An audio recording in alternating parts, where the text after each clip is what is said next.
말씀은 마태복음 28장 16절에서 20절까지 말씀 보겠습니다.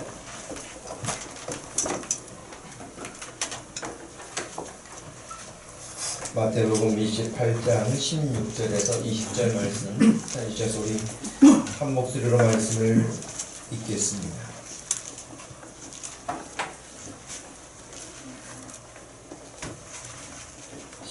말씀부터 11 제자가 갈릴리에 가서 예수께서 지시하신 산에 이르러 예수를 배웠고 경배하나 아직도 의심하는 사람들이 있더라. 예수께서 나와 말씀하여 이르시되 하늘과 땅의 모든 권세를 내게 주셨으니 그러므로 너희는 가서 모든 민족을 제자로 삼아 아버지와 아들과 성령의 이름으로 세례를 베풀고 내가 너희에게 분부한 모든 것을 가르쳐 지키게 하라. 볼지어다 내가 세상 끝날까지 너희와 항상 함께 있으리라 하시니라. 아멘. 예수님의 부활 그 이후라는 제목으로는 말씀을 전합니다. 예수님이 부활하신 그 부활의 사건은 단순히 죽으셨다가 3일 만에 살아나셨다 하는 그런 정도에서 끝나는 것이 아니라고 지난 부활주일 때도 말씀을 드렸습니다. 예수님의 부활은 분명하게 오늘 여기 있는 저와 여러분들의 죄를 대신해서 그분이 죽으신 것입니다. 내 죄를 대신 갚기 위해서 그분이 희생을 당하신 것이죠. 그래서 하나님께서는 더 이상 저와 여러분의 죄를 묻지 않으십니다.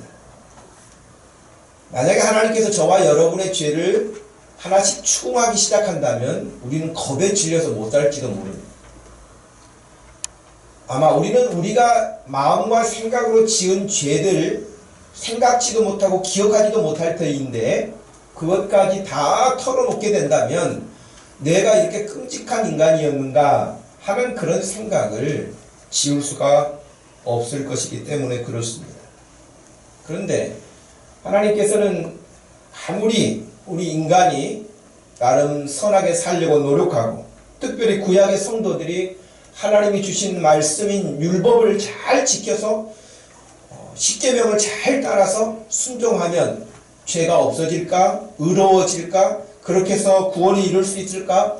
그렇게 노력해 보았지만 그들은 그 길로 구원에 이룰 수 없다는 것이 자명하게 드러나게 됐는데 말씀 앞에 서면 나의 허물과 죄만 더 극명하게 드러날 뿐이지 내가 이 말씀을 온전하게 지켰기 때문에 나는 더 이상 이제 죄가 없고 나 정도면 구원받을 수 있다 라고 하는 사람이 성경에 기록되기를 한 사람도 없다고 말씀하셨습니다. 그렇기 때문에 우리는 우리 자신들을 생각하거나 또 다른 어떤 우리 힘으로 구원에 이르려고 선하게 살아보려고 죽음을 이겨보려고 멸망을 피해보려고 하지만 할수록 수렁에 빠지는 것처럼 절망 가운데로 들어가게 됩니다. 사람들이 세상적으로 보았을 때는 굉장히 칭찬하고 높이 평가해주고 인정해줄 만한 그런 사람들이 그 내면에서 고민하고 갈등하고 있는 부분들을 다 이렇게 공개하는 경우들이 있는데 그런 이야기를 들어보면 저 사람이 어찌 저런 생각을 할 수가 있었을까? 저런 고민이 있을 수가 있었을까? 라는 이야기를 우리가 듣게 됐죠. 사도 바울이 지난주에 말씀드린 바와 같이 우리가 생각할 때 사도 바울 정도면 아주 완벽하게 하나님의 말씀을 지킨 사람이라고 할 만큼 철두철미한 사람이었습니다. 정말 하나님이 싫어하신다고 생각하면 근처에도 가지 않으려고 하는 철저한 율법에 따라서 살았던 사람입니다. 그런데 그렇게 하면 할수록 그 내면에서 감출 수 없고 지울 수 없는, 떨쳐버릴 수 없는 것이 있는데 사람들은 다 자기를 그렇게 평가해 줬어요. 야, 바울 너 대단하구나. 야, 너 정말 좋은 학교에서 공부도 하더니 공부도 잘하고 집안 배경도 좋고 어렸을 때부터 믿음 생활을 하더니 정말 잘하는구나. 다 사람들이 칭찬해주고 인정해줄 만큼이었는데 사도 바울이 자기 스스로 하나님 앞에 혼자 있을 때 자기 모습을 보니 한도 끝도 없는 자기 악함과 죄악과 지울 수 없는 그런 모습을 보면서 탄식했어요. 오라 나는 곤고한 사람이로다. 누가 나를 이 사망의 몸에서 건져낼 수 있을까? 그걸 탄식하고 있었습니다. 그러던 그가 예수 그리스도를 알게 됐습니다. 처음에는 예수님에 대해서 부정적이었죠. 그러나 그가 예수 그리스도를 만나게 된 이후에 한 가지 분명하게 깨닫게 되었는데, 그것은 내가 율법을 지켜서 내가 말씀을 잘 순종해서 내가 의롭게 되어지는 것이 아니고, 오직 내가 의롭게 되어지는 한 가지 법은 나를 대신해서 내 죄값을 갚으신, 내 죄를 대신하여 희생당하신 예수 그리스도 그분이 나를 구속하셨다는 사실 하나를 알게 된 것입니다. 그리고 이제 그 예수님 때문에 그렇게 탄식하며 절망하며 고통스러워하던 자신이 이제 그 모든 것에서 자유함을 얻게 되고 해방함을 얻게 되었다고 하는 것이 지난주에 말씀드린 로마서 8장 1, 2절 말씀이었습니다. 결코 정죄함이 없다. 예수 안에 있는 사람에게는 결코 정죄함이 없다. 죄와 사망의 법에서 너를 완전히 해방시켰다. 예수 그리스도가 함께하는 생명의 성령의 법이 너를 그렇게 하셨다고 말씀하심을 선포했습니다. 예수님의 부활은 바로 예수님만 죽으신 것이 아니고, 예수님만 부활하신 것으로 끝나는 것이 아니고, 예수님의 죽으심과 부활이 오늘 저와 여러분의 죄가 완전히 용서됐다고 선포하시는 선언과 같은 것이 부활입니다. 더 나아가서 우리가 이 땅에서 우리의 인생의 수명이 다하는 날까지 살지만 그 삶으로 끝나고 다 사라져버리는 것이 아니라 예수님이 부활하신 것처럼 우리도 다시 그렇게 부활할 것을 표상으로 보여주신 것이 예수님의 부활이기 때문에, 예수님의 부활은 단순히 예수님 개인의 부활로 끝나지 않고 우리 모든 성도들에게 그와 같은 부활의 소망을 갖게 하신 줄로 믿습니다. 우리는 이미 몇 주에 걸쳐서 예수님이 이 세상에 오신 목적에 대해서 공부를 했습니다. 말씀을 전했습니다. 예수님이 명확하게 밝히셨습니다. 내가 이것 때문에 세상에 왔다. 죄인을 구하러 오셨다. 말씀하셨습니다. 내가 섬김을 받으러 온 것이 아니라 섬기려 왔다고 말씀도 하셨습니다.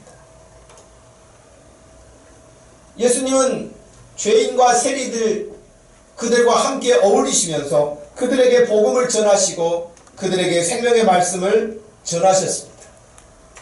예수님은 더 나아가서 바로 그들을 구원하시기 위하여서, 저와 여러분들을 구원하시기 위하여서 자기 자신을 희생제물로 주시기 위하여 오셨다고까지 말씀하셨습니다.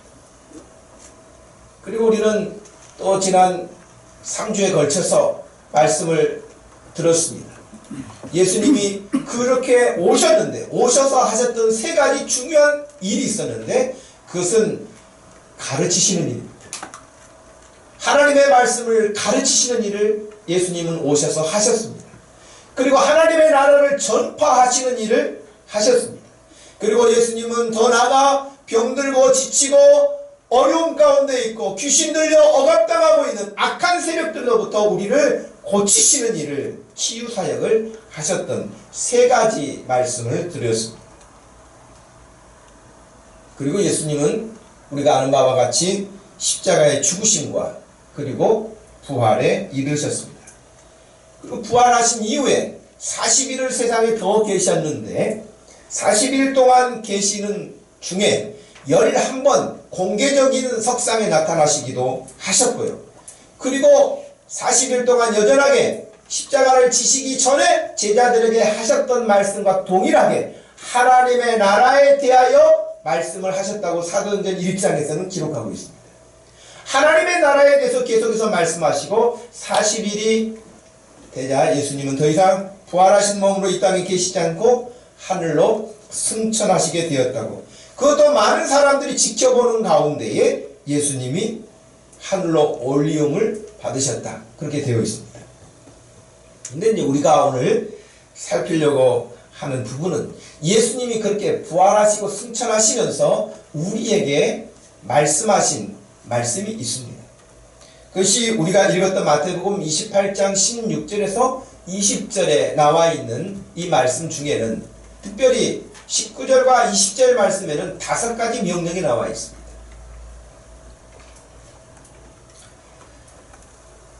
다섯 가지 명령 가운데 첫 번째 우리에게 말씀하신 것이 가라고 하신 말씀이었죠. 오늘은 이 한 가지만 생각하려고 합니다. 우리가 이 세상에 살면서 예수 그리스도를 알고 그리스도인으로 산다는 것, 여러 가지 의미가 있을 거예요. 그런데 성경에서 우리에게 핵심적으로 가르치고 있는 중요한 부분이 있는데, 그거 가운데 하나가 뭐냐? 예수님이 사셨던 삶의 방식을 그대로 우리가 배워서 예수님과 같이 살아가는 거예요. 자, 우리가 예수님을 알지 못했을 때는 여러분 어땠습니까? 내 가치관대로 살죠. 내 생각대로 살죠. 아니면 더 나가서 우리나라가 가지고 있는 문화권에서 형성된 가치관을 가지고 살겠죠.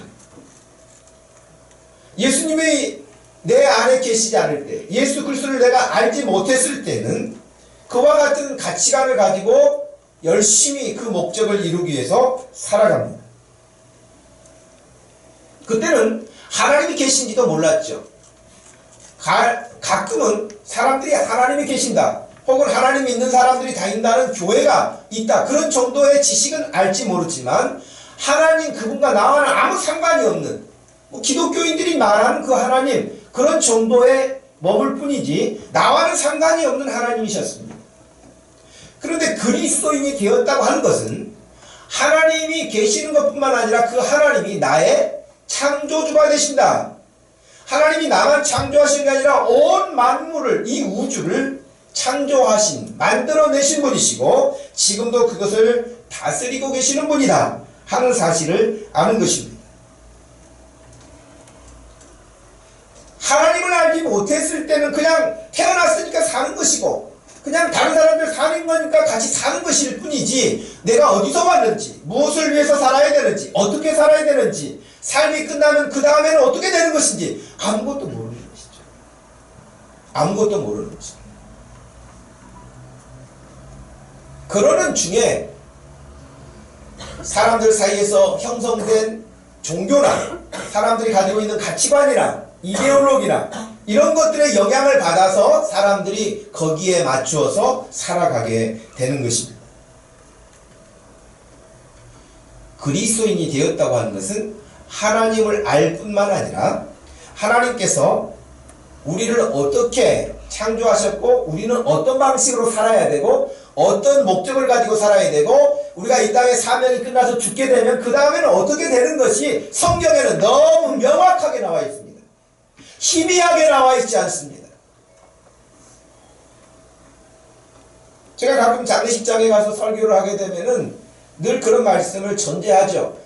내가 여기서 예배를 드리는 것은 돌아가신 분을 위해서 제가 할 수 있는 것은 아무것도 없습니다. 여기 유족들을 위해서 이 말씀을 전합니다. 늘 그렇게 전제를 합니다. 그때 많이 소개했던 사람 가운데 한 사람이 공자의 제자 가운데 안현이라고 하는 사람이 있었습니다. 안현이라는 사람이 자기 스승인 공자에게 그렇게 질문했습니다. 선생님, 사람이 죽은 다음에는 어떻게 됩니까? 라고 물었습니다. 그때 공자가 했던 말이 그거 아닙니까? 살아서 이 세상의 일도 다 알지 못하는데 어찌 죽음 이후의 일을 내가 알겠느냐? 아마 공자의 정직한 대답이겠죠. 그러나 성경에는 명확하게 말씀하십니다. 내가 어떻게 알겠느냐가 아닙니다. 내가 길이다, 내가 진리다, 내가 생명이다 라고 명확하게 선포하시고 말씀하신 분은 예수님이십니다. 우리는 그렇게 명확하게 말씀하신 예수님을 믿고 따르는 것이지 막연하게 알 수 없는 것을 우리가 상상하거나 추측해서 붙잡고 있는 게 아닙니다.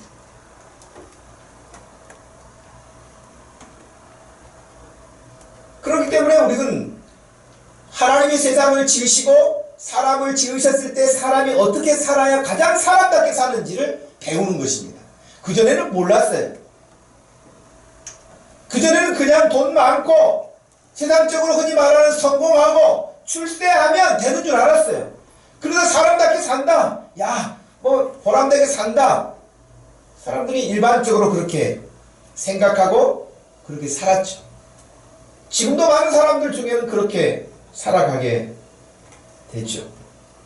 그러나 예수 그리스도를 안 그리스도인이 되었다고 하는 것은 사람이 어떻게 해서 이 땅에 오게 되었고 어떻게 살아야 되고 삶의 결과가 어떻게 이루어진다는 것을 배워서 그 말씀을 예수님을 통해서 가르침을 받은 대로 예수님이 땅에 오셔서 가르치시고 전파하시고 치유하셨던 것 따라서 우리가 그 가르침을 받은 대로 살아가게 되는 것이죠.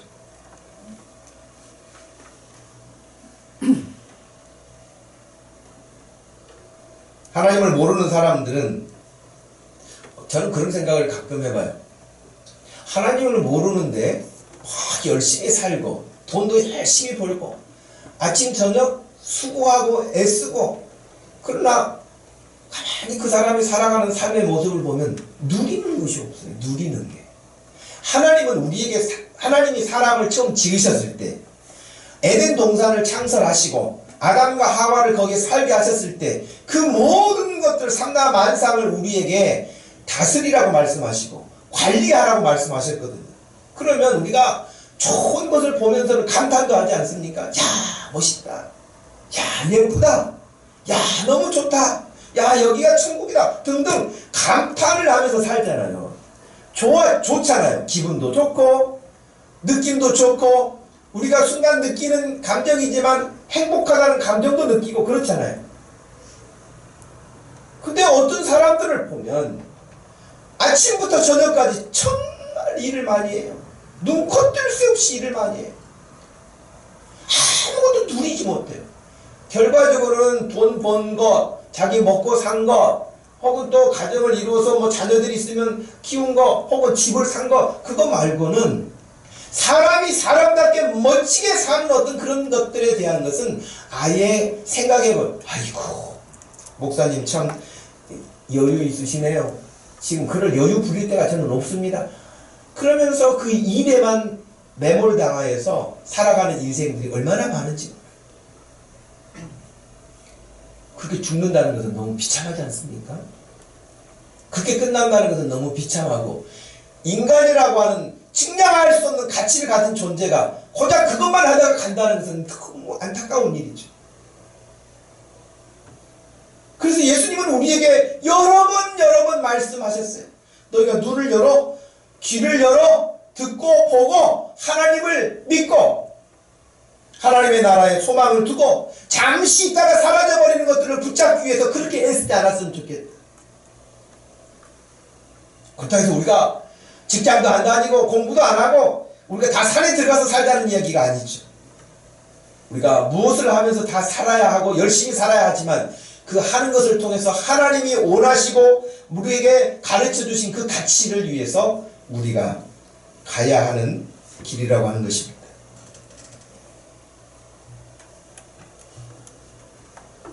예수님은 이 땅에 오셔서 이 세상의 왕들이 군림하는 것처럼 그런 군림을 위해서 오시지 않았다고 말씀하셨죠. 우리를 구원하시기 위해서 오셨고 우리에게 말씀을 가르치시기 위해서 오셨고 하나님의 나라를 전파하시기 위해서 오셨다고 말씀을 드렸죠. 그러나 여전히 우리들은 그 예수님을 따르는 제자가 되었다고 하면서도 여전하게 세상의 가치관에 찌들려서 그렇게 익숙해져서 돈이 많아야 돼요. 서울 대한민국에서 살려면 건물 가지고 오직 하면은 건물주가 되고 싶다고 하겠습니까? 사람들이. 건물 가질 수 있겠죠. 연봉이 높을 수 있겠죠. 재산이 증식될 수 있겠죠. 그래서 여러분 많이 가지고 많이 누리고 그걸 가지고 뭔가를 할 것처럼 생각하지만 예수님은 우리에게 그렇게 가르치시지를 않았거든요. 부자 청년이 예수님을 찾아온 적도 있지 않습니까? 아주 재산이 많은 부자 청년이 찾아왔을 때도 예수님은 너 정말 복이 많구나. 아버지에게 그렇게 많은 재산도 물려받고 너 능력이 좋구나. 재산도 그렇게 많이 증식을 하고 그래 잘 관리하고 잘 관리하다가 잘 물려주고 오너라 그렇게 말씀하지 않으셨어요. 야, 그거 다 가난한 자들에게 나눠주고 나를 따라오느라. 너무 쇼크를 받았는지 성경에는 명확하게 기록하기를 그 청년이 재산이 많은 거로 근심하고 돌아갔다. 그렇게 돼. 아이고, 예수님은 나하고 안 맞네, 코드가. 그걸 다 나눠주래. 그럼 나는 어떻게 달라고?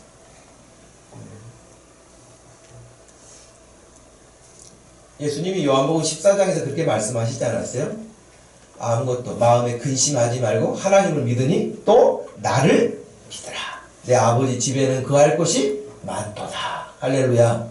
여러분, 우리 주님이 아무 대책 없이 그렇게 말씀하셨겠어요? 그러시지 않죠.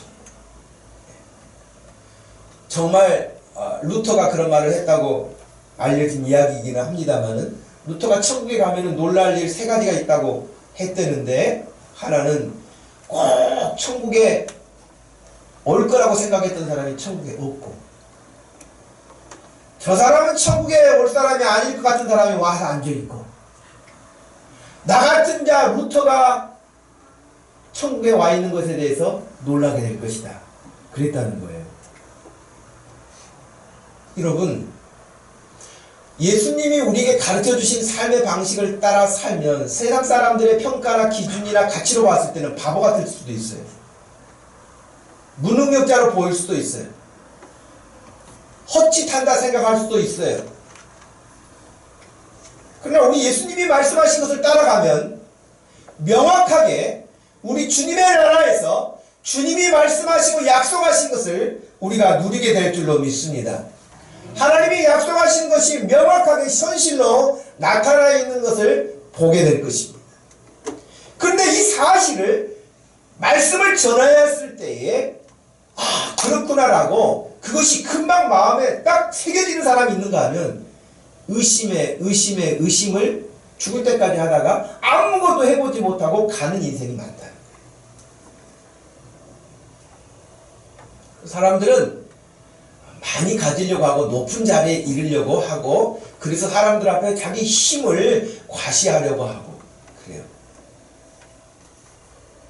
근데 예수님은 마태복음 20장에서 이렇게 말씀하셨죠. 야고보의 어머니가, 세베대 아들 야고보 어머니가 찾아와서 자기 아들을 한 명은 좌편에 하나는 우편에 앉게 해주십시오라고 했을 때에 예수님이 그때도 그런 말씀을 해주셨어요.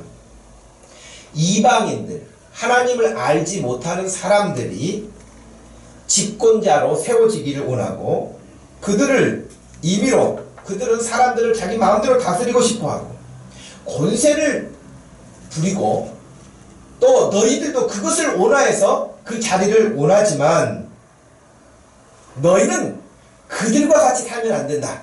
마태복음 20장 26절에 말씀하셨어요. 너희 중에는 그렇지 않아야 하리니 너희 중에 누구든지 크고자 하는 자는 너희를 섬기는 자가 되고, 너희 중에 누구든지 으뜸이 되고자 하는 자는 너희의 종이 되어야 할 것이다 라고 말씀하셨어요.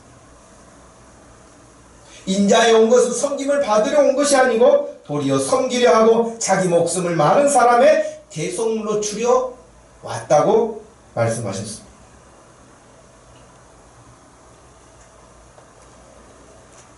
그러니 여기 있는 저와 여러분은 세상의 방식을 따라 사는 사람들이 아니라 예수님이 말씀하시는 방식을 따라 사는 줄로 믿습니다.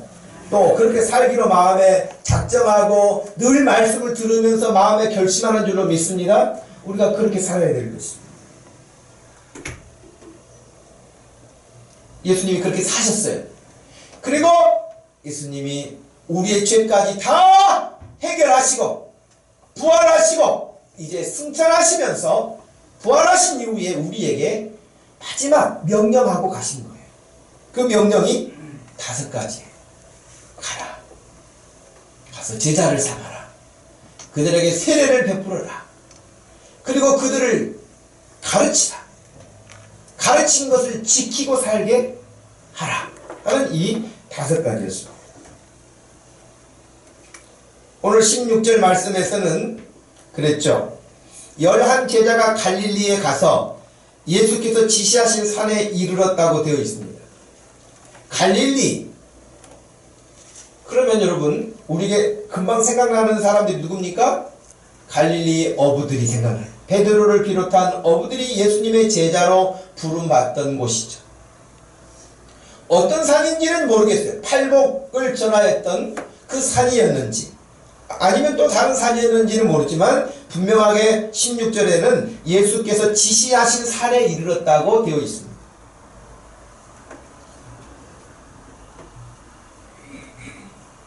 마태는 지금 이 마태복음이잖아요. 마태, 마가, 누가, 요한이 있는데 복음서라고 그러잖아요. 사복음서라고 그러잖아요. 공통된 것도 있고 다른 부분도 있고 그래요. 그런데 마태는 이 마태복음을 누구에게 들려주기 위해서 썼냐면 유대인들에게 들려주기 위해서 쓴 거예요. 그래서 이 마태복음의 청중의 대상은 유대인들이에요. 그들에게 예수 그리스도의 복음을 전하기 위해서 한 거예요. 그래서 이 마태가 유대인들을 염두하고 썼기 때문에 특별히 산이라고 하는 부분을 자주 언급하게 되는데요. 그 산에 대한 언급이 나올 때에 예를 들면 유대인들에게 있어서 구약의 인물 가운데 손으로 꼽으라고 한다면 몇 사람이 있는데 그 중에 첫 번째 나온 사람이 물론 아브라함, 혈통적으로 자기네들의 조상이라고 해서 아브라함을 잡기도 합니다. 또 아주 권세 있고 능력 있는 지도자 가운데는 다윗도 말하지만 모세를 말합니다. 모세 오경을 가지고 있는 십계명을 하나님으로부터 받은 사람이 모세였기 때문에 그들에게 있어서 모세는 영웅 그 이상입니다. 근데 그 모세가 하나님으로부터 말씀을 받을 때 어디서 받았습니까?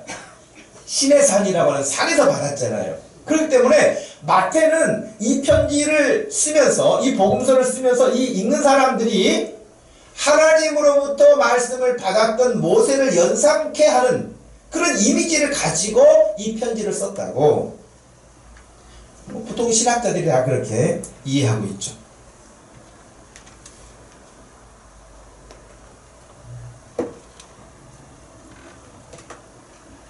그래서 여러분 마태복음에는 산이라고 하는 그런 장면이 여러 번 나오게 되어지는데요. 예를 들면 마태복음 4장에 예수님이 40일 금식하시고 사탄 마귀가 예수님을 끌고 가서 시험하는 장면 가운데 한 장면이 어딘지 아세요? 높은 산에 데리고 예수님을 올랐다. 그렇게 돼 있어요. 마태복음 4장 8절 말씀 이하에 보면 마귀가 또 그를 데리고 지극히 높은 산으로 가서 천하만국과 그 영광을 보여주면서 자기에게 경배하면 이 모든 것을 다 너에게 주겠다라고 예수님에게 유혹했죠. 그때 예수님이 10절에 말씀하십니다. 말씀하시되 사탄아 물러가라. 기록되었으되 주 너의 하나님께 경배하고 다만 그를 섬기라고 하였느니라 하고 명확하게 말씀을 선언하시고 물리치셨습니다. 우리가 잘 아는 예수님이 심령이 가난한 자는 복이 있나니 천국이 저희 것이요 라고 하는 그런 팔복을 선언하실 때도 산에서, 모세는 십계명을 신의 산에서 받았지만 예수님은 팔복을 그들에게 또 전하실 때도 산에서, 그리고 잘 아는 예수님이 순간 변형되셨던 변화산이라고 하는 그것도 역시 산이었죠. 그리고 오늘 우리가 읽었던 16절 말씀에서도 지시하신 산으로 가라고 하신 것도 역시 산으로 되어 있습니다. 그런데 16절에 보면 11 제자가 갔다고 되어 있잖아요. 예수님의 제자는 몇 명이에요? 12명이잖아요. 지금 여기 한 명은 누굽니까? 안 간 사람이? 왜 12명에서 11명이 됐죠? 가룟 유다가 자살했잖아요. 스스로 목숨을 끊었죠. 예수님을 팔았죠. 예수님을 배신했죠. 예수님을 떠났죠. 저는 여러분에게 제자훈련이나 다른 성경 공부 프로그램을 통해서 마태를 비롯한 베드로를 비롯한 그 제자들의 가장 큰 훌륭한 점은 뭐라 그랬습니까? 개근상이에요. 개근상. 끝까지 물론 예수님이 잡히시던 때에 무서워서 도망쳤지만은 그래도 여러분 3년간 개근한 사람들이에요. 예수님 집에서 전화가 왔는데요. 지금 집안 살림이 말이 아니래요. 제가 한 3개월만 가서 열심히 일하고 좀 뭐 돈 좀 벌고 올 터이니 연락만 하십시오. 그런 적이 없어요. 아버지가 오라고 전화가 왔는데요. 그렇게 해서 간 적이 없어요. 예수님의 이 제자들은 예수님을 끝까지 따라다니죠. 여러분 원하기는 저는 가끔 우리 교회 지난 10년간 지나왔던 홈페이지를 이렇게 정리하면서 보기도 하고 자료들을 이렇게 정리하면서 보면 10년 전에 있던 사람이 지금 없어요. 5년 전에 있던 사람이 지금은 없어요. 좀 안타깝죠. 여러분 주님 나라 갔을 때도 함께 얼굴을 볼 수 있기를 축복합니다. 주님 나라에 갔을 때도 여러분 얼굴을 보면서 그 예배 드릴 때도 늘 그렇게 은혜를 사모하더니 천국에 와서 보니 얼굴이 더 해같이 빛나는구나 라고 그렇게 좋아야지. 서로 막 돌아다니면서 다 왔는데 김집사가 안 보여 막 그러면서 천국 가가지고 그러면 되겠어요? 그죠? 끝까지 중간에 탈락하지 아니하고 변함없이 우리 주님을 사랑할 수 있는 그런 믿음 되기를 축복합니다. 네. 여러분 그래서 11제자만 가게 되었는데요. 여기서 우리가 말씀을 보니 또 그렇게 되어 있지 않습니까? 거기서 17절에 보니까 예수를 배웠고 경배하나 아직도 의심하는 사람들이 있더라. 그 한 사람도 아니고요. 사람들이 있더라. 예수님이 부활하셨어요. 부활하셔서 지금 11번이나 나타났어요. 대중 앞에. 그런데도 불구하고 여전하게 부활하신 예수님을 의심했어요. 왜 그렇게 그랬을까요? 자기 생각이 안 깨지는 거예요. 죽은 사람은 그냥 죽었어야지. 다시 살아나는 게 뭐야. 이런 거 본 적이 없는데. 본 적은 있죠. 제자들도. 나사로가 죽었다가 살아난 적이 있잖아요. 예수님이 그런 일들을 지난 3년의 사역 가운데서 보여주신 것은 예수님의 부활을 그들이 만났을 때 당황하지 않도록 이미 다 선행학습이 되었던 것이에요. 그런데도 그냥 그것을 너무나 가볍게 지나치고 예수님의 부활까지 지금 믿지 못하는 거예요. 예수님의 제자들이 3년 따라다니는데 모르는 거예요. 믿지 않는 거예요. 교회를 오래 다녀도요. 교회를 오래 다녀도 믿음이 안 자라는 사람이 있어요. 안 자라는 사람의 믿음의 특징? 자기 생각에서 빠져나오지 못해요. 그럼 자기 생각을 어떻게 깰 수 있을까요? 그것은 자기 생각을 깰 수 있는 유일한 길은 뭐냐? 하나님의 말씀이 선포되고 그 말씀을 마음에 받을 때 내 생각은 물러가요.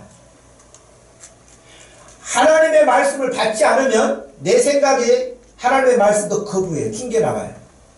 받아들이지 않아요. 그 사람은요 믿음이 자라지 않습니다. 그러므로 여러분 우리 교회 성도들은 늘 말씀을 가르침 받는 일에 투자할 수 있는 시간을 확보하시기를 바랍니다. 우리가 성경 공부가 있잖아요. 주일날 오후에도 성경 공부가 있고 수요일에도 성경 공부가 있고 또 그때가 시간이 도무지 안 된다 그러면 금요 기도회도 나와야 되겠고 어떻게 해서라도 말씀을 사모하고 은혜를 사모하면서 말씀을 배우지 않으면 절대 우리는 성장하지 않습니다. 그러므로 특별히 우리 청년들 하나님 말씀 배우는 일에 여러분처럼 좋은 머리 잘 돌아가고 여러분처럼 건강하고 사실 여러분처럼 시간 많은 때는 인생에서 없어요. 여러분 마음만 작정한다면 뭔들 못하겠습니까? 그 좋은 청년의 때에 하나님의 말씀을 배울 수 있는 일에 시간을 금쪽같이 아껴서 사용하는 지혜자들이 되기를 축복합니다. 정말 말씀 배우세요. 10년이 됐는데도 여러분 중에 우리 교회에서요 10년 동안 제자훈련부터 시작해가지고 하이델베르그 신앙고백서 그리고 중요한 책자들 10권 이상을 읽으면서 탐독을 하고 또 지난 10년간 큐티를 매일 우리가 업데이트를 하면서 했기 때문에 그 큐티만 잘 따라왔어도 성경을 삼독한 거예요. 정독으로. 그러니 여러분 앞에서 하는 일들을 잘 따라오기만 하면 여러분 믿음이 얼마나 잘 자라겠습니까? 근데 10년이 됐는데도 내가 지금 생각해보니 교회에서 하는 성경 공부 프로그램 하나를 내가 수료한 게 없네.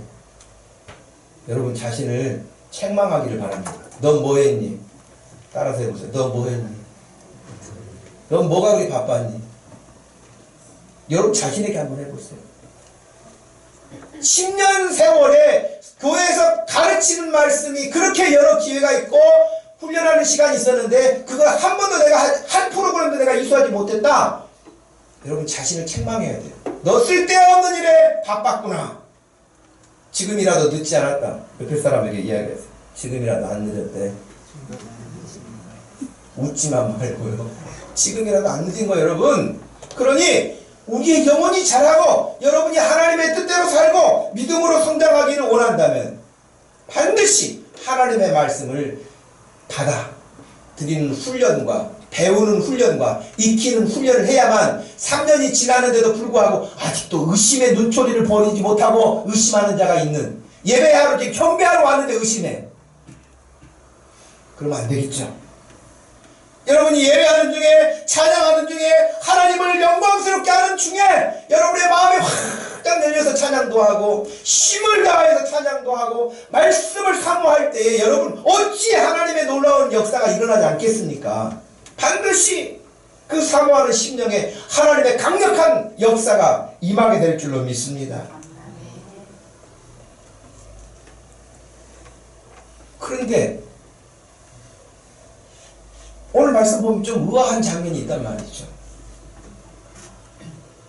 한 명은 예수님 배신하고 떠나서 11명 왔는데 그 11명도 다 지금 확신에 차 있는 사람들도 아닌 17절 말씀에 보면 이 11명이 예수를 배웠고 경배하나 아직도 의심하는 사람들, 의심하고 있는 사람들에게 예수님이 지금 천국에 다시 승천하시기 직전에 마지막으로 당부하고 가시려고 명령하시려고 서 있는데 하려면 확신에 차 있는 사람들을 불러다가 그 일을 맡기시든지 예를 들면 막달라 마리아 같은 사람 또 다른 예수님을 잘 따랐던 믿음의 사람들을 불러다가 그들에게 너희들에게 정말 내가 중요하게 맡기고 갈 일이 있다. 그래서 그들에게 하시면 좋을 텐데 의심하는 사람들에게 뭘 맡기시려고 하는 예수님의 모습인 거예요.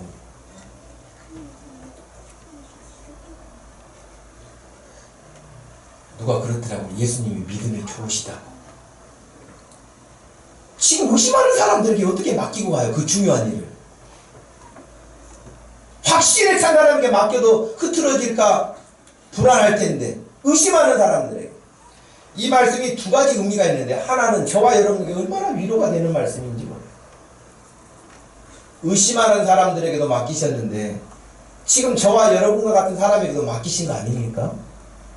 그건 은혜죠. 그건 은혜죠. 또 한 가지는 예수님의 믿음이 좋으신 거라고 하는 거예요. 예수님 지금 여러분의 모습만 보는 게 아니에요. 예수님은 지금 예수님의 제자들, 의심하고 있는 그 제자들 지금의 모습만 보는 게 아니에요. 다음의 모습도 보는 거예요. 다음의 모습도 보는 거예요. 여러분의 모습, 제가 지금 목사로 사역하면서도 성도들을 보면은 야, 저 사람은 어떻게 믿음 좀 잘할까? 지금의 모습만 보면 실망스럽겠죠. 실망스러운 점이 있겠죠.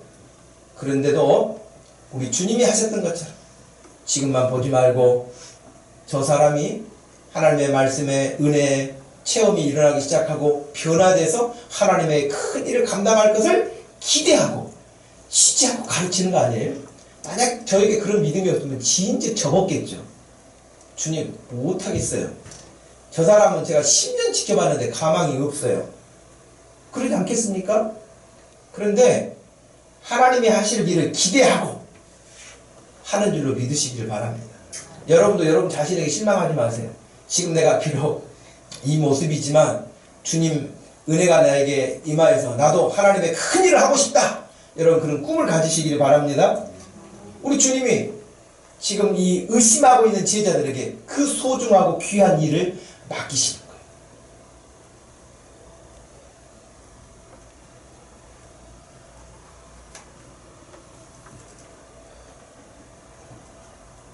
저와 여러분들에게 참 부족한 저에게 저는 그런 생각해요.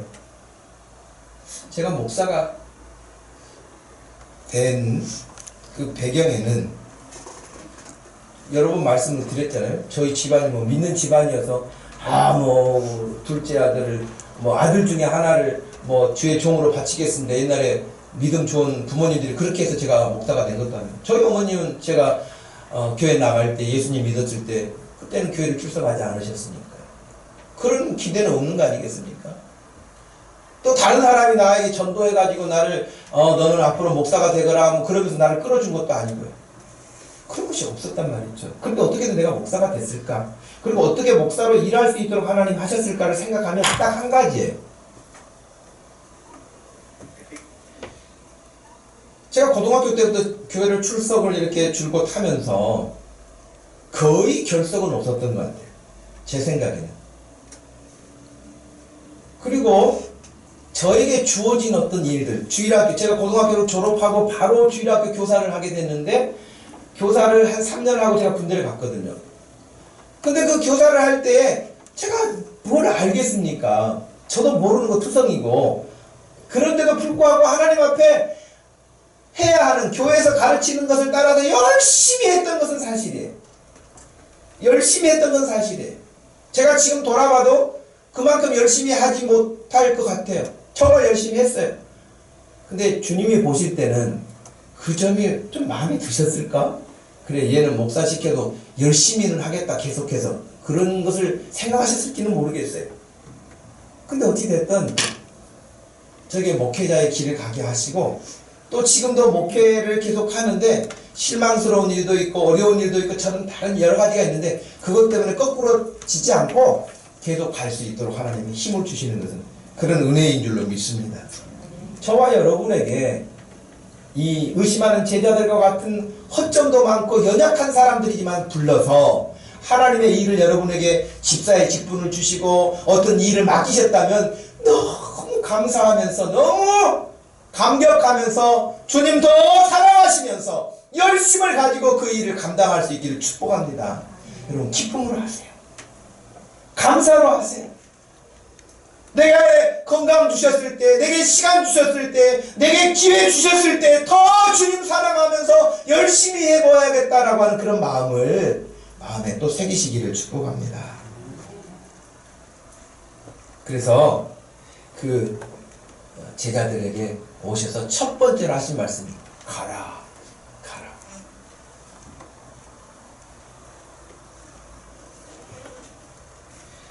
여러분 지난 금요 기도회 때 안찬호 선교사님 간증을 우리가 듣지 않았습니까? 마사이족은 동아프리카 케냐와 탄자니아라고 하는 경계에 있는 지역에서 산다고 그래요. 키가 크다고 그러죠. 선교사님도 이야기했지만 거의 키가 2m 정도 가까울 정도로 굉장히 전투적이고 키도 크고 그런 사람들인데 이 마사이족 그 중에서 이 선교사님이 들어가서 지금 일하시는 그 부족은 무쿠타니 부족이라고 하는 종족이에요. 이 사람들은 굉장히 폐쇄적이어서요. 다른 사람들이 들어오는 것을 거부해요. 그리고 함부로 들어갔다가는 정말 살해를 당합니다. 그 지역에 사실은 이 안찬호 선교사님이 들어가시기 훨씬 전 150년 전부터 서양 선교사들이 노크했던 지역이라는 거예요. 거기가 150년 전부터. 그런데도 복음화가 되지 않은 곳이었어요. 근데 안찬호 선교사님 우리가 뭐 들은 것처럼 간증 들은 것처럼 거기 자기가 들어가서 그 추장이 물어보는 대로 너 여기 와서 죽을 수 있냐? 라고 했을 때 그 말이 무슨 뜻인지도 알아듣지 못한 상태에서 예스라고 대답했대잖아요.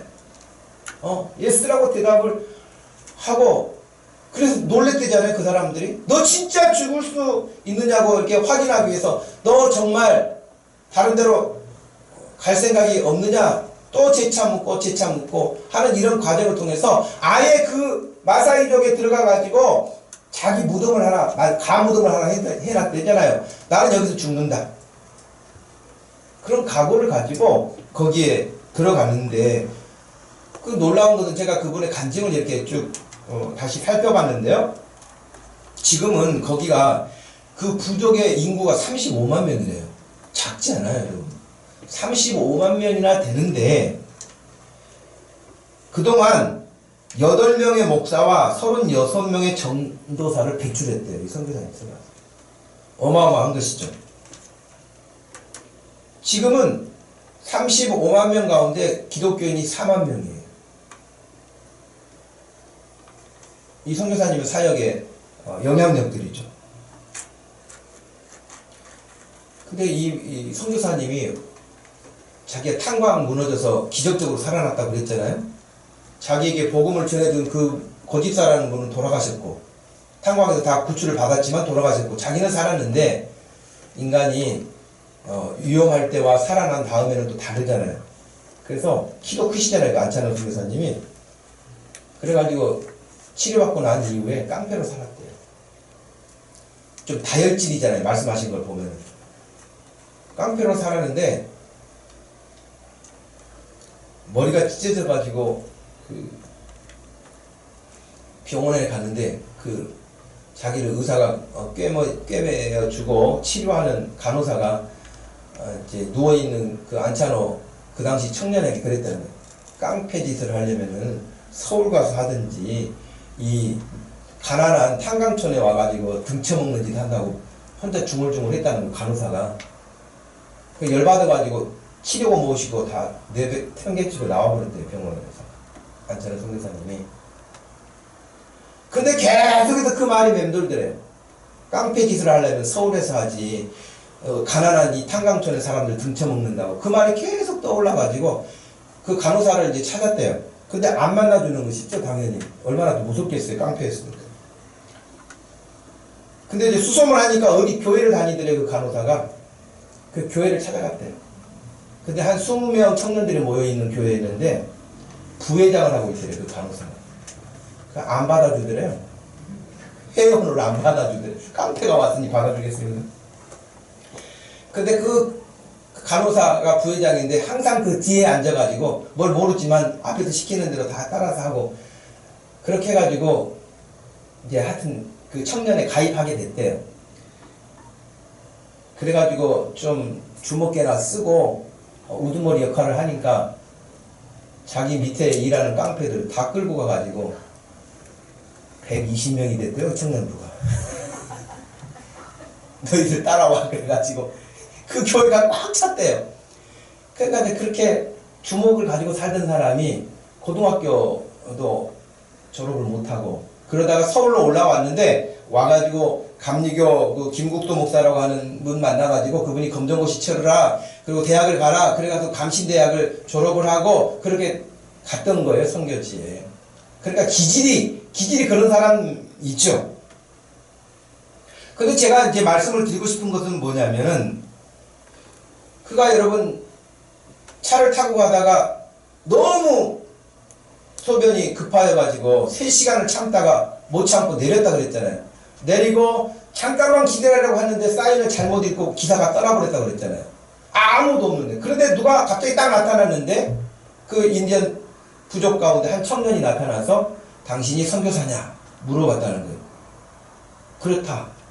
그랬더니 자기를 따라오라, 가라, 그래가지고 가자 그래가지고 따라갔다는 거예요. 근데 그 청년이 누구냐면, 나중에 알고 보니까 그 청년이 3개월을 그 자리에 와서 기다렸다는 거예요. 그 청년이 하나님으로부터 음성을 듣기를, 내가 선교사를 보낼 테니 가서 기다려라, 내가 선교사를 보낼 테니 가서 기다려라. 그 3개월을 거기 와서 기다리고 있었다는 거예요. 안찬호 선교사님은 그거 자기는 알지도 못하는 그런 상황인데. 그래가지고 그 소년을 따라가지고 왔는데 가자고 그냥 갔는데 어제 그랬잖아요. 5시간 이상을 또 걸어갔다고 따라서. 근데 이제 경계선에 딱 다다르니까 같이 가는 게 아니라 너 혼자 가라. 가라. 그렇게 하고 순간 사라지고 없더라는 거예요. 자기를 안내해줬던 그 청년이. 선교사님이 나중에 이 사실들을 다 듣게 됐는데 하나님이 그 청년에게 이런 음성을 들려줬다고 그래요. 내가 선교사를 보낼 테니까 이 악독한 무쿠타니로 들여보내라. 거기까지만 인도하는 것이 그 청년이 하나님께서 들은 음성이었어요. 들여보내는 것까지만. 그러니까 거기까지만 안내하고 자기는 사라진 거예요. 그러니 이 선교사님이 얼마나 당황했겠어요.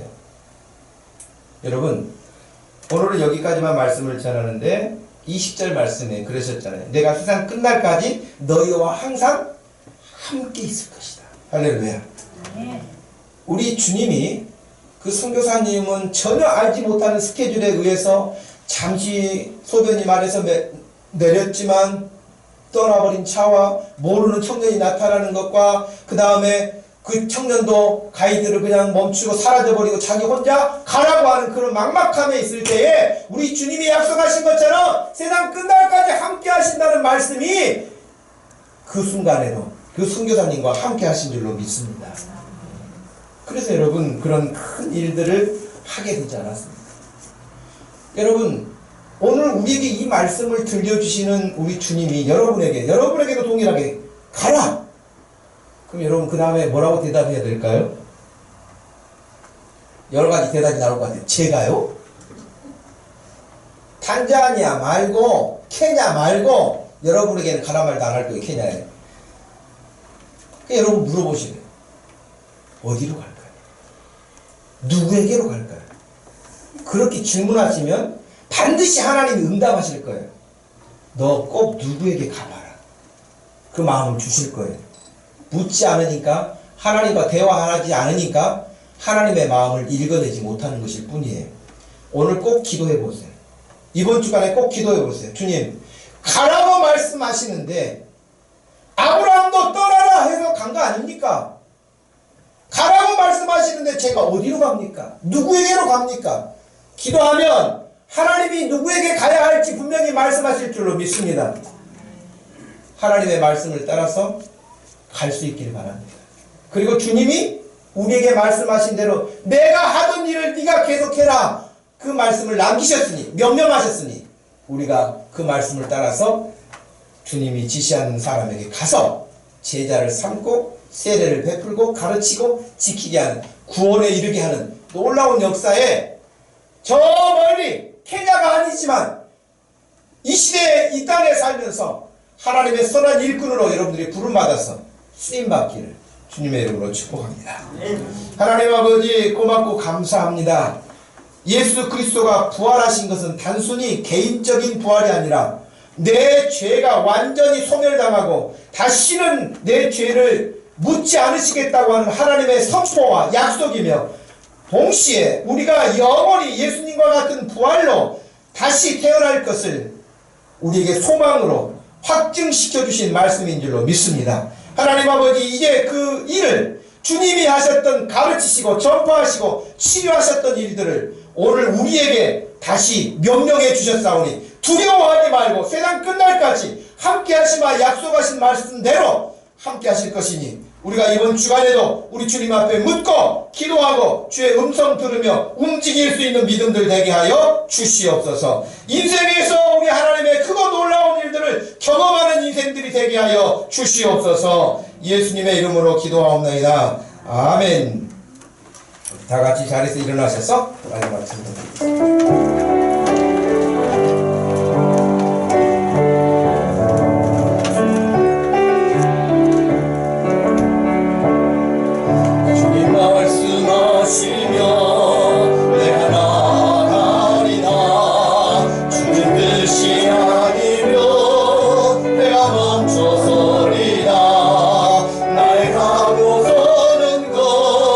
주님 뜻에 있으니 오주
지금은 우리 주 예수 그리스도의 구속하신 구원의 은혜와 우리 하나님 아버지의 극진하신 그 사랑과 성령 하나님의 놀라운 임재하심과 이끄심의 역사가 오늘도 가라 명령하신 주의 말씀을 마음에 새기고 주님이 원하시는 곳으로 가기 원하는, 순종하기 원하는 사랑하는 모든 성도들 머리 위에 지금부터 영원토록 함께 계실지어다. 아멘.